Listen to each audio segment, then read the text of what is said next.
What is good, all you Dolphins fans out there? So, today, day 2 of the NFL draft got underway, and the Miami Dolphins made their picks in rounds 2 and 3 of the draft. So, to start the day, at pick 39, the Dolphins went ahead and took the powerful and versatile guard slash tackle Robert Hunt out of Louisiana Lafayette.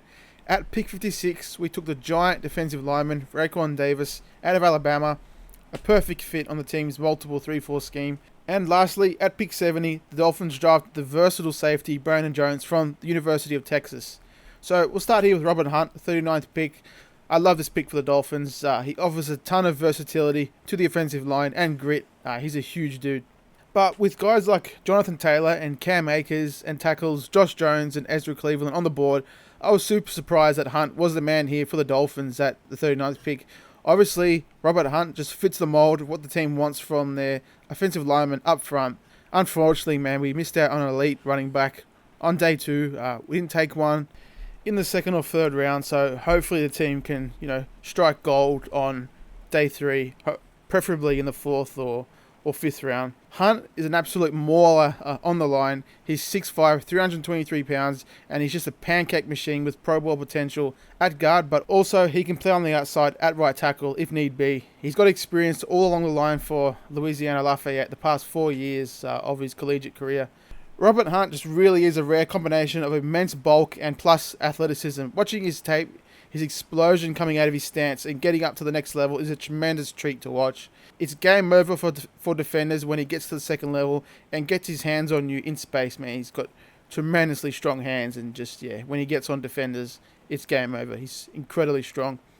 Hunt is just an absolute mauler at the position, and I love the nasty demeanor he brings to the field, and that's exactly what you should covet at the position. You want guys that are big and physical and smart on the field, but you also want a guy with a mean streak that wants to bury their opponent, play in and play out. That's exactly what Robert Hunt brings to the field.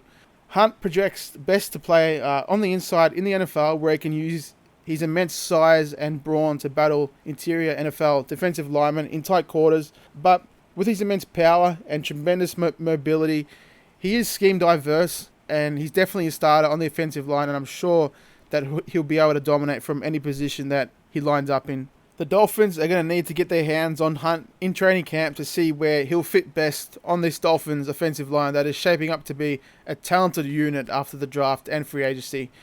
With Jesse Davis's ability to line up at either right guard or right tackle, this coaching staff and the offensive line coach is just going to have to figure out who will fit best on the right side of the line, and that's a tremendous problem to have when constructing this starting O-line. Compared to 2019's starting offensive line, the talent on the line is just night and day. We got Austin Jackson at left tackle, Eric Flowers at left guard, Ted Karras in the middle at center, and on the right side will be solid no matter what, with Jesse Davis and Robert Hunt lining up wherever the team sees fit. And speaking of training camp, who really knows when it's going to be at this point this year? We really don't know when it's going to be safe for teams to reconvene as a whole, but whenever that may be, man, I'm super pumped to see the starting offensive line come together as a unit and compete on Sundays, man. It's going to be a talented line to protect the quarterback and also open up huge running lanes for the running backs. So, at the 56th overall pick, the Dolphins drafted the big man Raekwon Davis out of Alabama. Davis is going to be a perfect fit on this hybrid defense that Coach Flo runs that he brought over from New England. He's got all the power and length you'd want in a defensive lineman. He's got super heavy hands, which is exactly what Coach Flores loves in a defensive lineman. His frame just truly is engineered for trench play in the NFL. His anchor is as good as it gets on the inside, and despite being 6'6", Davis just really plays with superb leverage at his size. His play just really resembles a much smaller and stout defensive tackle. He's got an incredible wingspan, like nearly 34 inches, which leads to a massive tackle radius, and he consistently brings down skilled players outside of his frame. So he's tremendous at, stretching out his arms and, bringing down ball carriers that wouldn't usually be, in his vicinity. His skill set just really translates well to defending multiple gaps against the run, and I think his best position is at the 5 technique and at nose tackle. Drafting Davis at 56, it may have been a reach in that spot, but the pick was purely based on his skill set sliding perfectly into the Dolphins scheme up front. he'll be able to put his hand in the dirt and be a pillar of granite in the middle of the D line from the get-go, and he'll be a perfect complement to Gotchaw and Wilkins. Raekwon Davis will have no trouble at all holding up against double teams to allow linebackers and safeties to do their thing on the second level. At this point, Davis's pass rushing skill set is a little underdeveloped. If he can become more consistent compressing the pocket and developing go-to pass rush moves, I truly think that Davis has the potential to develop into an unstoppable force on the interior of the defensive line.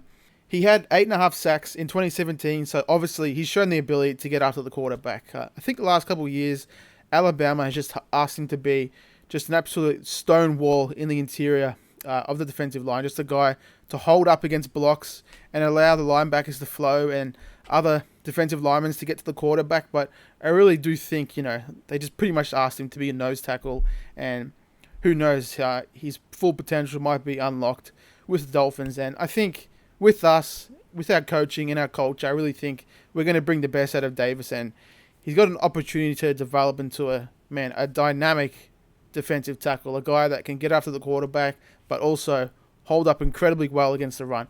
He's already stout against the run, so we know he's going to do that, but I really want to see him, he is strong, but, he obviously can get stronger. He's a young dude, so I want to see him get stronger, get after the quarterback, and, just dominate on the interior. He's a perfect fit for this defense and this scheme.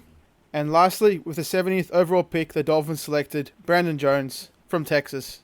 It was a real surprise here early in the third round.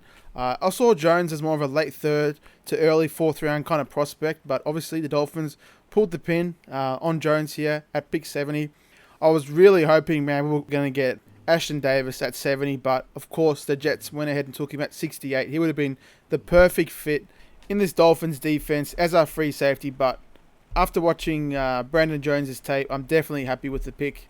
I really love what I saw out of Brandon Jones as a draft prospect.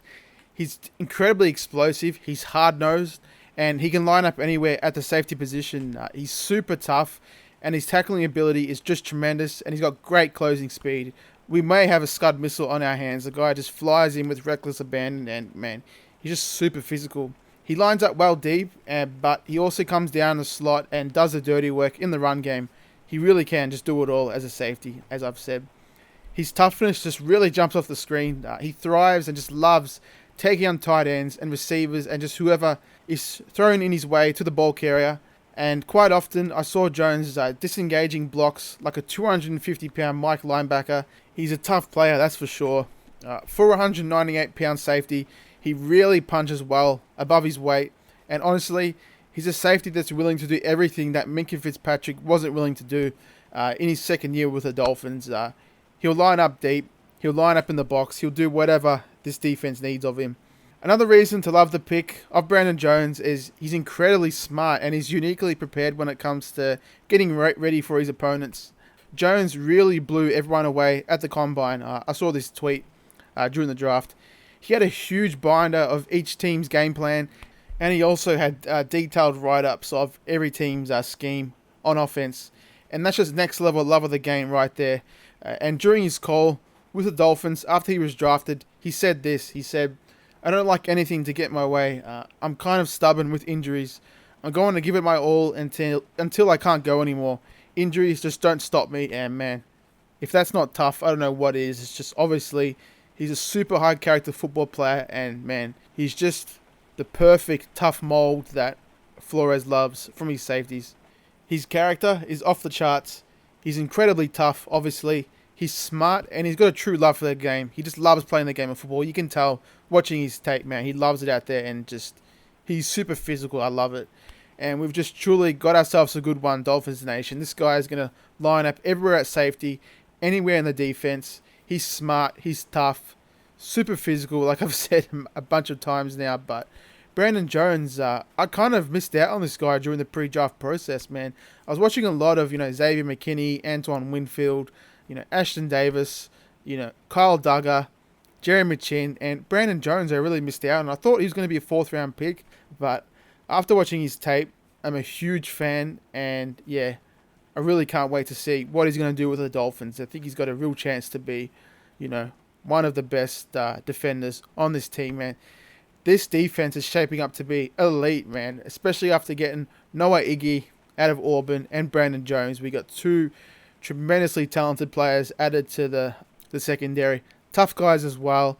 And, man, I just cannot wait. With this kind of talent, our defense and team can only get better. Cannot wait. So, on day 2, we filled a huge need with Robert Hunt, the offensive tackle / guard. He's going to fill in somewhere on that offensive line, and he's going to be a sturdy and strong starter for us for many years to come.